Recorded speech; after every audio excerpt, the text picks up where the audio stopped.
Hi అండి. నమస్తే sir. నమస్తే సార్. ఈ జగన్మోహన్ రెడ్డి మొన్న ఢిల్లీ వెళ్ళి రాష్ట్రపతి పాలన పెట్టాలి మా రాష్ట్రంలో అని చెప్పి అడుగుతున్నాడు. కూటమి ప్రభుత్వం వచ్చి ఒక నెల 20 రోజులు కూడా కాలేదు. ఇంకా రాష్ట్రపతి పాలన అంటే ఏంటో అసలు జగన్మోహన్ రెడ్డికి తెలుసా? అసలు రాష్ట్రపతి పాలన పెట్టమని ఎందుకు అడుగుతున్నాడు? ఎందుకు పెడుతుంది కేంద్రం రాష్ట్రపతి పాలన?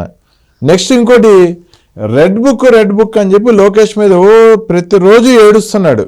ఆయనే కాదు, ఆయన పార్టీ నాయకులు, వాళ్ళ నాయకులు అయితే అసలు లోకేష్ రెడ్ బుక్ గురించి మాట్లాడట్లేదండి, భయపడిపోతున్నారు.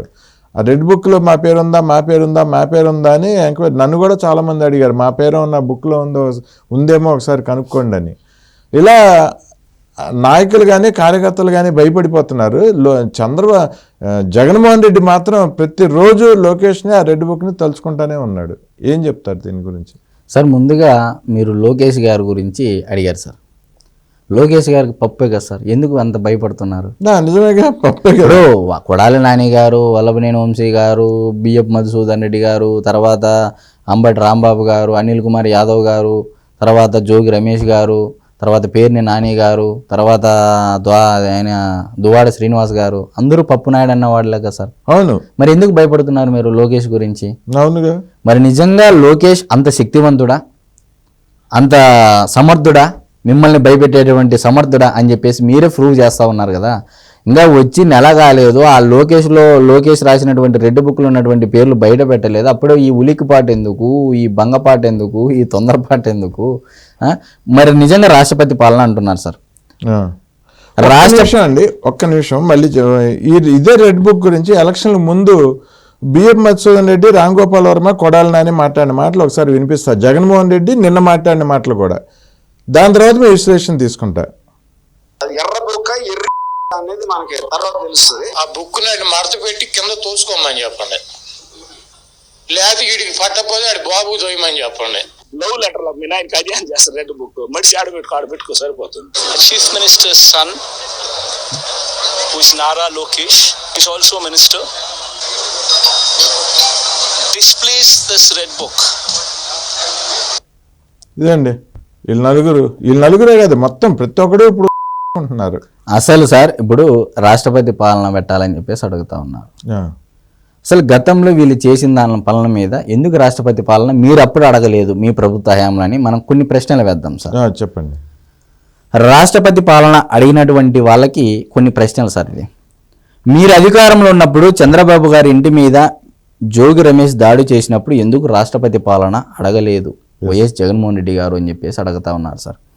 లోకేష్ పాదయాత్రని, పవన్ కళ్యాణ్ వారాహి యాత్రను అడ్డుకున్నప్పుడు ఎందుకు రాష్ట్రపతి పరిపాలన అడగలేదు వైఎస్ జగన్మోహన్ రెడ్డి గారు అని చెప్పేసి అడుగుతా ఉన్నారు సార్.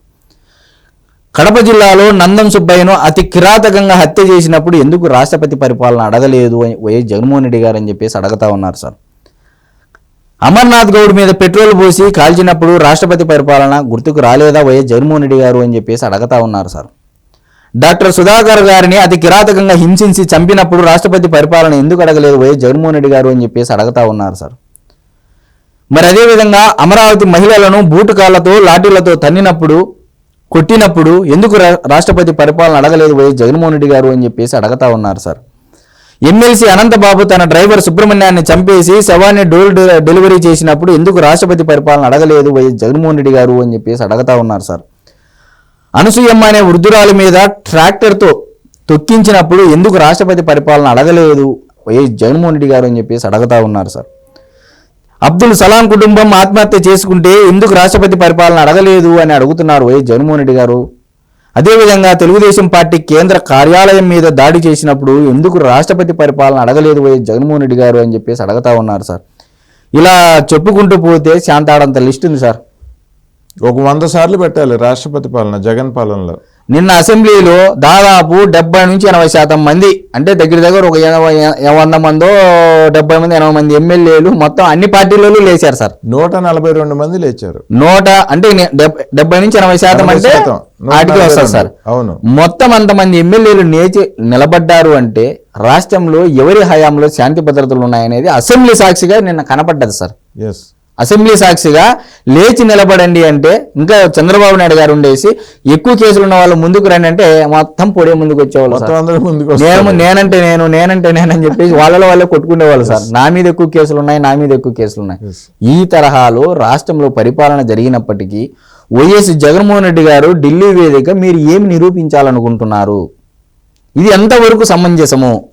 నిజంగా మీకు రాష్ట్రం పట్ల చిత్తశుద్ధి ఉంటే అయా కేంద్రం మీరు అమరావతికి కేవలం 15,000 కోట్లేనా, వైజాగ్కు 15,000 కోట్లు ఇవ్వండి, కర్నూలుకు 15,000 కోట్లు ఇవ్వండి, ఎందుకంటే నాకు కూడా 3 క్యాపిటల్స్ ఉన్నాయి కాబట్టి నేను మళ్ళీ రేపు ముఖ్యమంత్రి అయితే ఆ రోజు మళ్ళీ నాకు ఇదే ఖర్చే కదా భారం అవుతుంది, ఇప్పుడే ఇవ్వండి అని చెప్పేసి అడగచ్చు కదా. మరి వైజాగ్కి 15,000 కోట్లు, అమరావతికి 15,000 కోట్లు, రాయలసీమ ప్రాంతం అయినటువంటి కర్నూలు జిల్లాకు 15,000 కోట్లు ఆర్థిక సాయం ప్రకటించండి అని చెప్పేసి పార్లమెంటు రాజ్యసభ సభ్యుడు విజయసాయిరెడ్డి గారు అడగచ్చుగా. నిన్న విజయసాయిరెడ్డి గారు చైర్మన్ సీరియస్ అయ్యాడు సార్. అవును, రాజ్యసభ నువ్వు ఊరికి నేటికి వచ్చి ఆరోపణ చేసేది కాదు, నువ్వు బై ఈవినింగ్ అంటే సాయంత్రం లోపల నువ్వు వచ్చి ఆధారాలతో మాట్లాడాలి, లేకపోతే otherwise take a serious action అని చెప్పాడు సార్. పిచ్చిదనంగా విజయసాయిరెడ్డి పోలవరం గురించి మాట్లాడాడు. పోలవరం కేంద్రం చేయాలి, రాష్ట్ర ప్రభుత్వానికి ఎందుకు ఇచ్చారు, చంద్రబాబుకి ఎందుకు అప్పచెప్పారు, చంద్రబాబు అందులోంచి డబ్బు కొట్టేస్తాడు అనే మాట అన్నాడు. అందుకే ఈయన అన్నారు, నువ్వు అసలు ఏది సాక్ష్యాలు లేకుండా మాట్లాడమాక, సాయంత్రం లోపు నువ్వు సీరియస్గా చెప్తున్నాను, సాక్ష్యాలు తెచ్చి నా ముందు పెట్టి, లేదు అంటే నేను అదే అంటున్నాను సార్, యాక్షన్ తీసుకుంటాం. విజయసాయిరెడ్డి గారు ముందుగా మీ మీద ఒక ఆరోపణ ఉంది, ఎవరు మదన్ మోహన్ గారు చేశారు మీ మీద ఆరోపణ, అది నిరూపించుకోండి. పోలవరంలో డబ్బులు పడతాయా లేకపోతే ఎవరన్నా తీసుకుంటారా ఇవన్నీ చట్టం తెలుస్తుంది. మీరు 5 ఏళ్ళు పరిపాలన చేశారు, మళ్ళీ 5 ఏళ్లలో పోలవరంలో డబ్బులు తీసుకుంటే మళ్ళీ రివర్స్ టెండరింగ్ అని చెప్పేసి మీరు అవినీతి నిరూపించి దాని మీద ఎందుకు కేసు పెట్టలేదు, స్కిల్ డెవలప్మెంట్ మీద కేసు ఎందుకు పెట్టారు అంటే ఎక్కడా లేదు.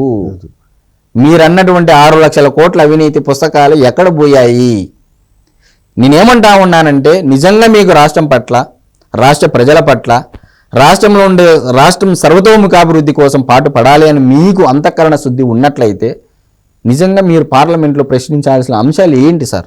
ఇంతేనా మాకు బడ్జెట్, రాష్ట్ర విభజన జరిగిన తర్వాత మేము చాలా కోల్పోయాము, ఇంకా ప్రకటించండి, మేము కూడా సపోర్ట్ చేస్తాము అని చెప్పేసి అంటే ఎంత బాగుండేది సార్. పదే పాడిందే పాట, అదే అరిగిపోయిన రికార్డు, అదే వేసుకుంటా చంద్రబాబు నాయుడు అవినీతి, చంద్రబాబు నాయుడు ఇది, చంద్రబాబు నాయుడు అది, చంద్రబాబు నాయుడు ఇది, పొద్దున్న లేస్తే చంద్రబాబు, పడుకుంటే చంద్రబాబు, నిద్రలో చంద్రబాబు, లేస్తే చంద్రబాబు. పాడిందే పాడరా పాచిపళ్ళ భద్రయ్య అని చెప్పి అదే. నేను ఏమంటున్నానంటే సార్, నిజంగా వీళ్ళకి చిత్తశుద్ధి లేదు సార్. హత్యల పట్ల లేదు, కనీసం కార్యకర్త చనిపోతే సాయం చేయాలనే భావన లేదు సార్. అంత ఖర్చు పెట్టారు, ఆ ఖర్చులో 10% సార్, దాదాపు 2 కోట్ల రూపాయలు ఖర్చు అయిందని చెప్పేసి వినికిడి సార్ సమాచారం. 2 కోట్ల రూపాయలు 10%, మీరు ఎలాగో 10% కమిషన్లు వసూలు చేశారుగా గత ప్రభుత్వ హయాంలో ఏ వర్క్ చూసుకున్నా. ఆ 10% ప్రకారం వేసుకున్నా కూడా 20 లక్షలు వస్తాయి సార్. 20 లక్షల రూపాయలు ఆ కుటుంబానికి ఇచ్చింటే వాళ్ళని జీవితాంతం మీకు రుణపడి ఉండేవాళ్ళు కదా సార్ ఆ కుటుంబము. ఇవన్నీ ఏమీ లేదు. రెడ్ బుక్ గురించి ఏం చెప్తారు? పదే జగన్మోహన్ రెడ్డి ఎందుకు భయపడుతున్నాడు రెడ్ బుక్ గురించి? సార్ అది రెడ్ బుక్ అనేది చిత్రగుప్తుడు రాసినటువంటి లెక్కలు ఉంటాయి కదా సార్, ప్రతి మనిషి ఏమి చేస్తాడు, యమధర్మరాజు పక్కన ఆ చిత్రగుప్తుడు కూర్చొని లెక్కలు వేస్తా ఉంటాడు, ఎవడు ఎన్ని పాపాలు చేశాడు చిట్టాలు అని చెప్పేసి, దాని ప్రకారమే ఏ శిక్షలు వేయాలి అని చెప్పేసి. ఇప్పుడు లోకేష్ గారు రెడ్ బుక్, మీకు అంతవరకు ఎందుకు, ఈడ ఉంది సినిమా అని చెప్పేసి లోకేష్ గారు ఒక కొత్త పుస్తకం రెడీ చేసి చిట్టా రాశారు సార్. ఎవరు ఏ ఎస్పీ ఏం చేశాడు, ఏ ఐపీఎస్ ఆఫీసర్ ఏం చేశాడు, ఏ ఐఏ ఆఫీసర్ ఏం చేశాడు, ఎవరిని ఏ రకంగా ఇబ్బంది పెట్టారు, వీళ్ళు చట్టబద్ధంగా చేశారా లేదా, రాజ్యాంగబద్ధంగా చేశారా లేదా, అక్రమంగా కేసులు పెట్టారా లేదా, అక్రమంగా కేసులు పెడితే ఎటువంటి పరిస్థితులు ఉపేక్షించము. ఇంతే సార్. ఎందుకు ఉలిక్కిపాటు గురవుతున్నారు? మీరు నిజంగా పారదర్శకంగా పరిపాలన అందించారు కదా, మరి ఎందుకు అపాయింట్మెంట్ల కోసం తిరగతా ఉన్నారు? చంద్రబాబు గారివి, లోకేష్ గారి అపాయింట్మెంట్ల కోసం ఎందుకు తిరగతా ఉన్నారు అంటే అర్థం కావట్లేదా సార్? తప్పులు చేశారు, తప్పులు చేసినందువల్ల ప్రదక్షిణాలు చేస్తా ఉన్నారు. అది ఏ ప్రదక్షిణమా, ఎడం వైపు నుంచి చేస్తున్నారా, కుడి వైపు నుంచి చేస్తున్నారా అనేది వాళ్ళు డిసైడ్ చేస్తారు. 2 పక్కల చేస్తున్నారు, 2 పక్కల చేస్తున్నారు సార్. ఇటు నుంచి చేస్తున్నారు, ఇటు నుంచి చేస్తున్నారు.